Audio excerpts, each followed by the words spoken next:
Bueno, antes que nada, les quiero decir que esta es una preocupación que nos surgió hoy o de un día para otro.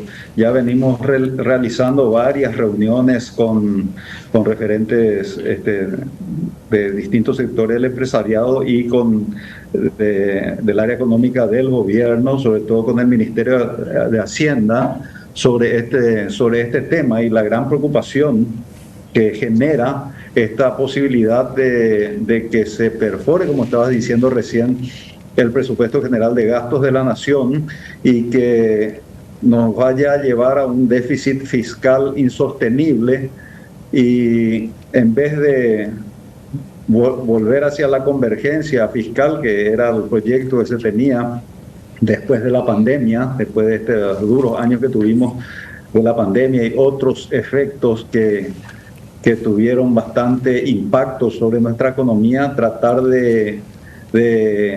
a través de la disciplina fiscal, volver a la convergencia dentro de la ley de responsabilidad fiscal. Pero si las distintas iniciativas, proyectos que existen y que tienden a incrementar enormemente el presupuesto general de gasto, por supuesto, vamos a encontrarnos ante un déficit fiscal importante, un gran descalce en las finanzas que va a poner en peligro todo eso que se vino construyendo en los últimos 20 años. Tenemos que recordar que la última vez que estuvimos en una situación muy difícil fue hace 20 años, justamente en 2002, 2003. Llegamos prácticamente a un default. Posteriormente se trabajó con el gobierno y el sector privado para una reforma impositiva y se fue construyendo una política fiscal, una política monetaria nacional que nos posicionó muy bien en el contexto internacional, en la mirada de las calificadoras. Hoy estamos a un pasito de poder llegar a la calificación de grado de inversión que necesitamos para radicar inversiones en nuestro país y generar esas fuentes de trabajo que tanto necesitamos. Y esta situación nos pone verdaderamente en franco peligro. Y hay muchas iniciativas que, por un lado, harían disminuir los ingresos fiscales y, por otro lado, generarían más gastos.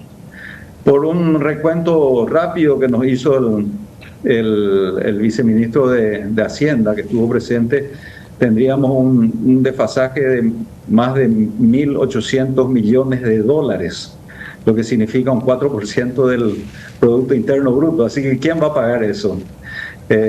Si no se puede gastar más de lo que se produce o más de lo que se obtiene. Y si no tomamos medidas o si no generamos esa conciencia en los distintos legisladores o las distintas iniciativas, que pueden haber también algunas muy loables tal vez en el fondo, pero si no hay dinero no se puede enfrentar, o vamos a tener que achicar los gastos del Estado recortando, por ejemplo, en salud o educación. Imagínense ustedes si debiéramos hacer eso, directamente un aumento de impuestos.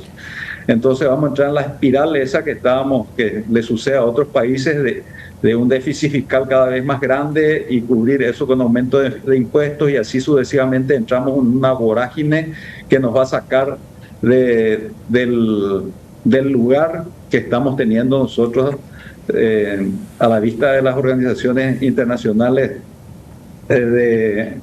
económicas. Todo ese trabajo se puede echar por tierra. Esa es una preocupación que tenemos, es transversal para todos los gremios, para todos los sectores y por supuesto también para el Ejecutivo. Bueno, doctor, igualmente usted es muy amable cuando dice a lo mejor en el fondo hay iniciativas loables y a lo mejor, pero en realidad la mayoría que uno ve, y aquí ya me permito la opinión, todas son para aumento de salario. Nuestro presupuesto ya es luego súper rígido. ¿Qué significa? Que tiene gran carga de costos que ya están fijos, que no son variables. Sí o sí tenés que pagar salario al funcionario público. Y es injusto porque el funcionario público, y no quiero satanizarlos, pero es el único que en la pandemia, una de las peores crisis económicas que tuvimos en la historia, siguió cobrando enterito su salario. Es decir, un poco de conciencia social también desde el sector público tiene que haber desde las bases.